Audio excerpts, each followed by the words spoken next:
Hey there. Poverty is a serious problem in many countries around the world. Many people have low incomes, few opportunities, and struggle to survive. It seems like so many problems come from not having enough money. So you might wonder, why don't we just print more money? Everybody gets rich, everybody is happy, right?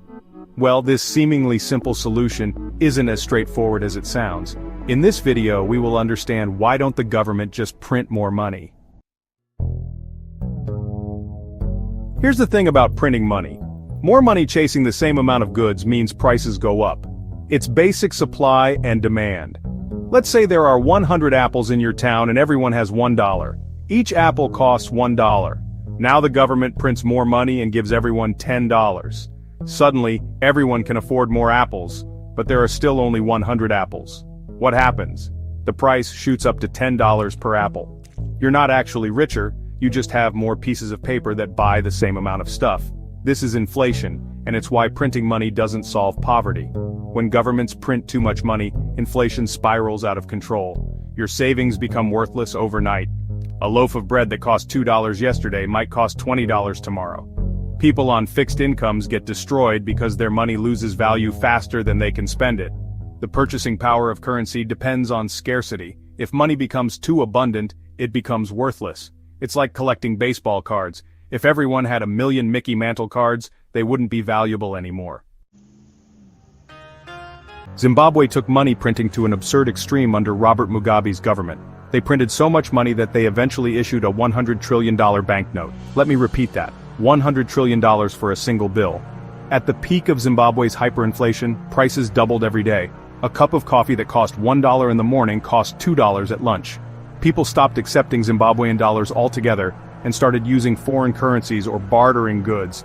The government kept printing money to fund their spending, thinking they could solve their economic problems with more cash. Instead, they destroyed their entire monetary system. Unemployment hit 95%, and people fled the country in massive numbers. Zimbabwe's currency became so worthless that vendors sold trillion-dollar notes as souvenirs to tourists.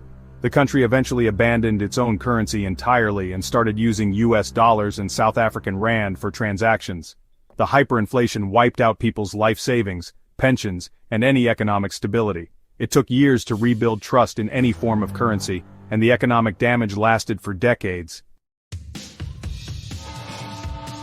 Venezuela really shows how money printing can destroy even an oil-rich country.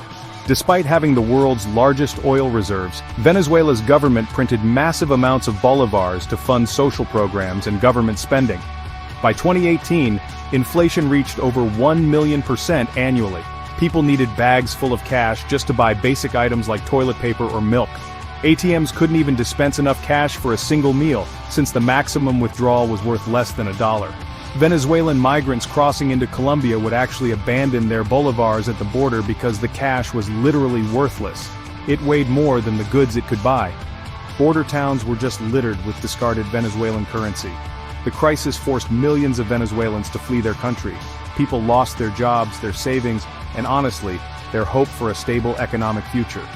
Even with all that oil wealth, grocery stores were empty because hyperinflation made normal commerce impossible.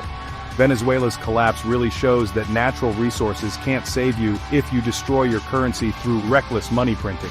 The country had everything it needed to be prosperous except sound monetary policy. So, here's the catch with foreign debt. It's usually denominated in foreign currencies like US dollars or euros. You can't just pay off dollar debt with freshly printed pesos or rupees. If a country tries to print local currency to buy foreign currency for debt payments, they end up flooding the forex market with their own currency. This crashes the exchange rate, making their debt even more expensive to pay back in local currency terms. For example, if Mexico owes $100 billion to US banks, they need actual US dollars to pay it back. Printing more pesos doesn't help. In fact, it makes the problem worse by making each peso worth fewer dollars. Countries that try this approach often face capital flight, where investors lose confidence and pull their money out. This creates a vicious cycle where the currency collapses, debt becomes more expensive, and the economic situation just gets worse. That's why countries with large foreign debt often have to implement austerity measures or seek help from international organizations like the IMF, instead of just printing their way out of trouble. Instead of printing money, governments should really focus on increasing productivity and economic output. More goods and services mean real wealth creation, not just paper wealth. Investing in infrastructure, education, and technology creates jobs and increases the economy's capacity to produce valuable things. When you have more goods chasing the same amount of money, prices can actually fall while living standards improve. Governments can also improve tax collection and reduce wasteful spending. Many developing countries lose billions to tax evasion and corruption. Fixing these systems generates revenue without causing inflation. Encouraging foreign investment and trade brings in real economic activity. When companies build factories and create jobs, they're adding genuine value to the economy, not just inflating the money supply. Sound fiscal and monetary policy builds confidence. When investors trust a country's financial system, they're way more willing to invest, lend, and do business there. This creates a positive cycle of growth and development. The goal should be sustainable economic growth that improves living standards over time, not quick fixes that create bigger problems down the road. Printing more money might feel like an easy solution to economic problems, but honestly, it's a trap that just makes everything worse. History shows us that countries that try this approach end up with hyperinflation, economic collapse, and a lot of human suffering. Real wealth comes from producing goods and services that people actually value, not from printing pieces of paper. The solution to poverty isn't more money, it's more productivity, better institutions, and sound economic policies. The next time someone suggests just printing money to solve economic problems, remember Germany, Zimbabwe, and Venezuela.